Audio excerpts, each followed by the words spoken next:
Hello Ratbags, it's Jade. Welcome to another Icarus news video today, giving you the details about how the betas are going to run up until launch and how you can actually play the game.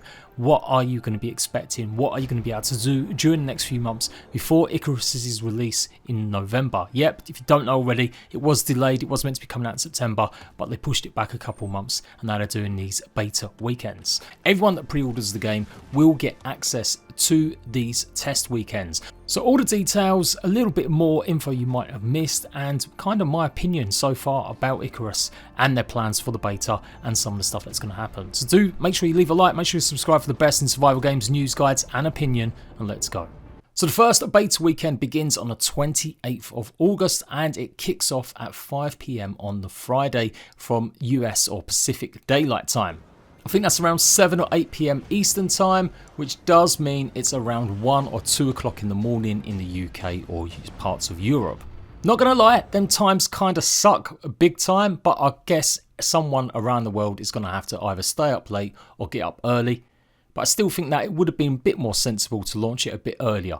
They are giving longer times though. It will finish at 10 PM on the Sunday, again Pacific time, so like midnight, maybe 1 o'clock in the morning Eastern time, and then obviously again around 6 o'clock maybe in the morning in the UK and parts of Europe, and that will be on the Monday morning. You'll be able to log in to the special beta app that will go live and it will come up with the servers when they're running these weekends. You'll be able to access the app at any time afterwards, but you won't be able to find any servers. It will say the servers are switched off. So here's the full rundown of when you're going to be playing. It's pretty much like every 2 weeks. 28th, 29th of August, the 11th and 12th September, 25th, 26th September, 9th, 10th October, 23rd, 24th October, and 6th and 7th of November. So we're guessing that it's going to be around then that it will launch, or possibly maybe 2 weeks later. I'm going to say it's probably going to launch around 20th or 21st November. That's interesting timings. Obviously, not every game like this is competing with the Call of Duties or the Battlefields or whatever. But significantly, there is always a portion of bandwidth taken up by these games. Game websites, reviewers, content creators are sometimes sucked into making a lot of the big name games. So it's interesting that Icarus seems to think that it can go up against pretty much the busiest season going.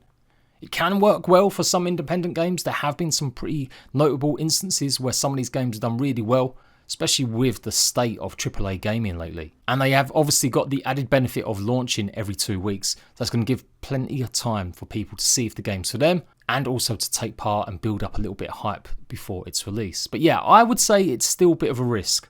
But anyway, let's go through exactly what you're going to be doing in the first weekend and then we'll talk about the future as well. So the first biome is going to be the forest. You're going to be able to build, hunt, explore in groups of 4.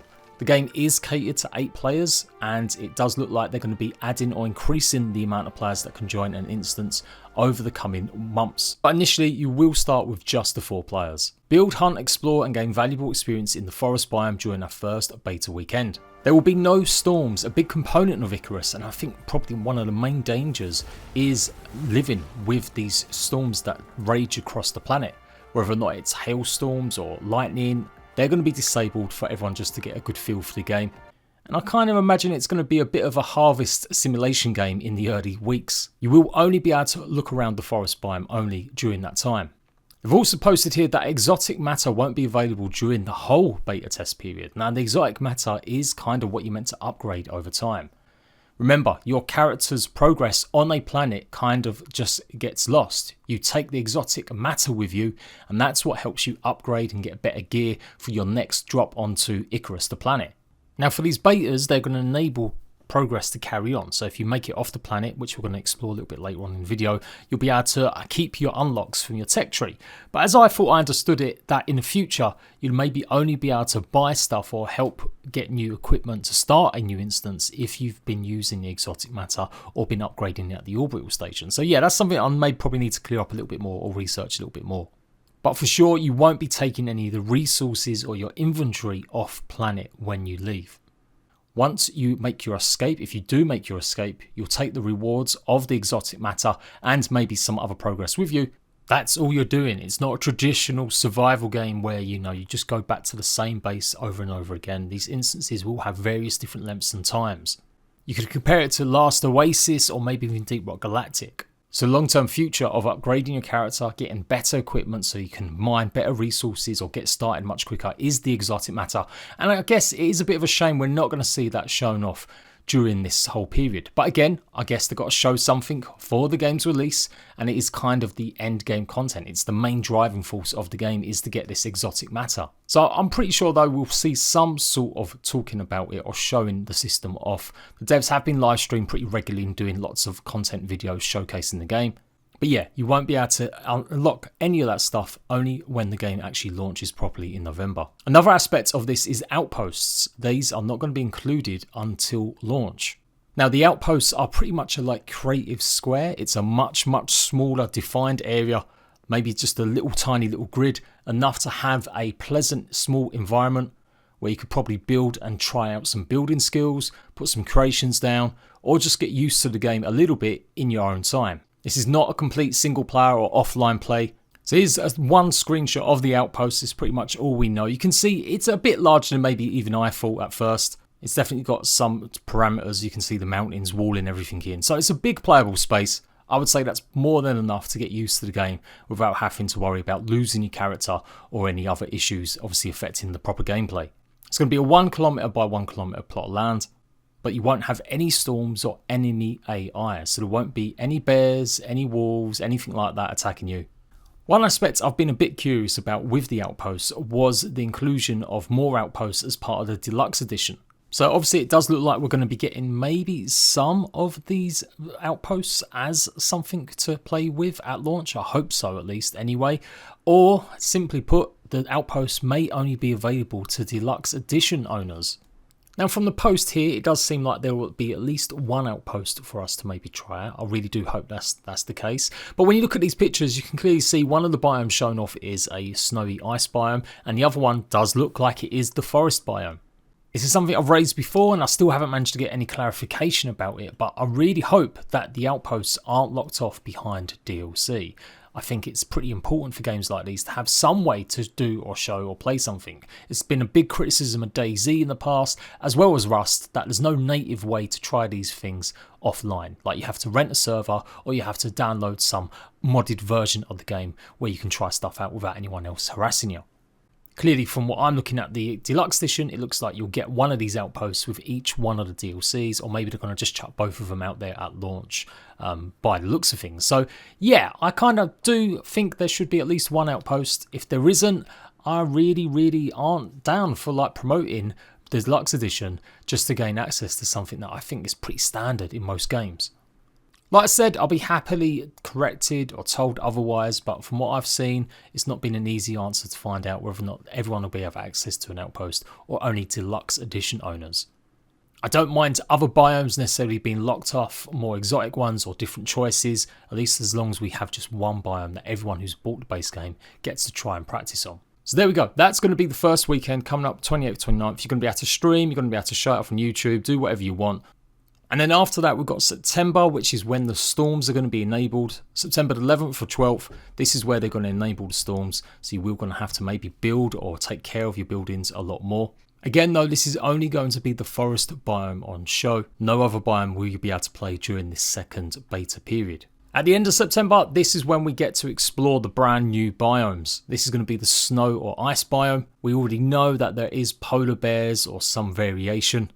And yeah, it's obviously going to be a lot colder. And I'm guessing this is in the end game where possibly we're going to find more of the exotic materials or bigger concentrations of it anyway. Kind of makes sense that it will be in harder to reach areas or more challenging areas to make it a bit more of a challenge. But yeah, that'll be the full game. Obviously, just for the beta period, no exotic material. This is also where another storm type will be unlocked, the blizzards. At the beginning of October, we're going to have the desert biome and the same sort of thing again.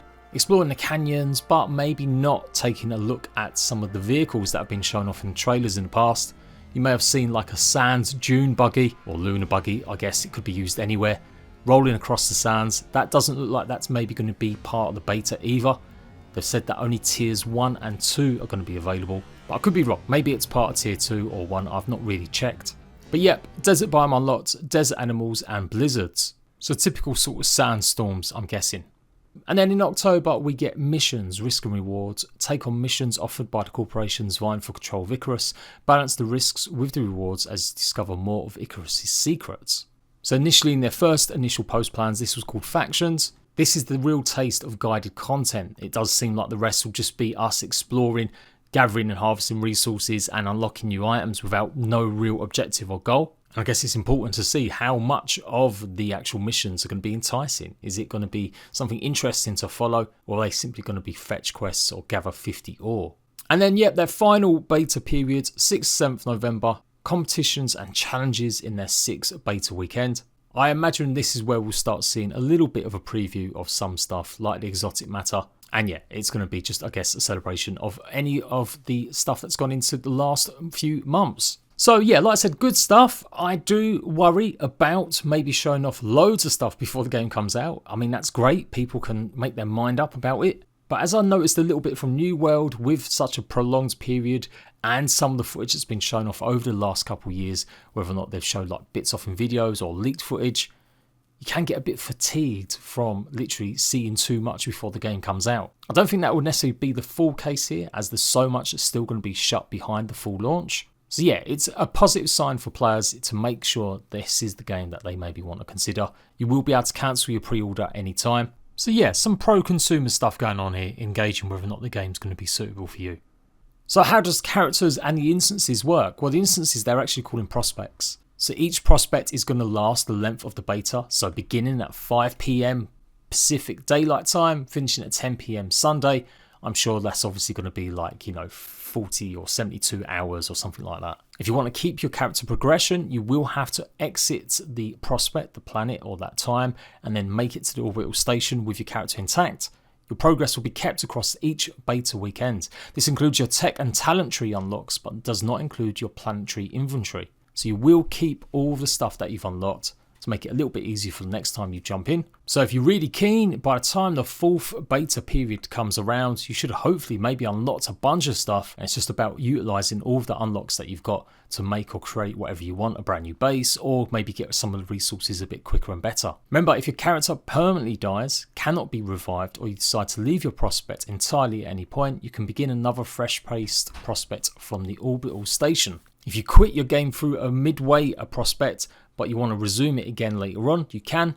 You just access the in-game menu and quit. When you launch Icarus again, you pick the same character and you'll be taken back to that prospect. So pretty much, you don't have to be online all the time.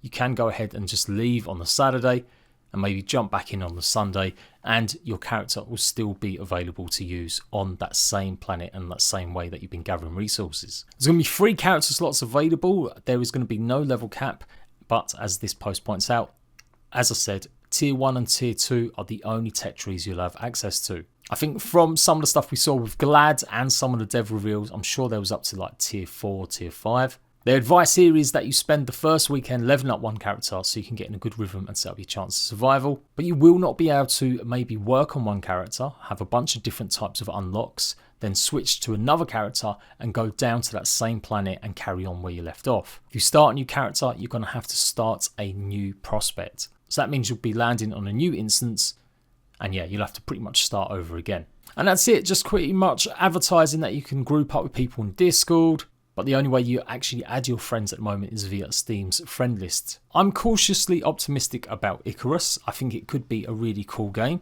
I have been wondering about what kind of dangers are really going to make this game interesting though.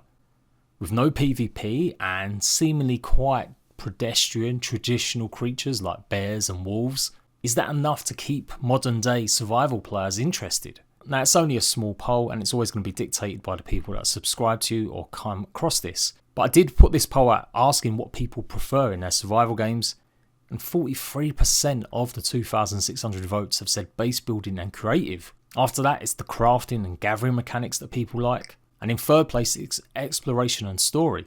PvP and danger, basically creatures or enemies, and then just the challenge and difficulty of surviving, they come in distinctly in 4th and 5th place. So maybe Icarus has got it right. Maybe it doesn't necessarily have to have outlandish animals and creatures to start with, although it is hinted at that will come in the future.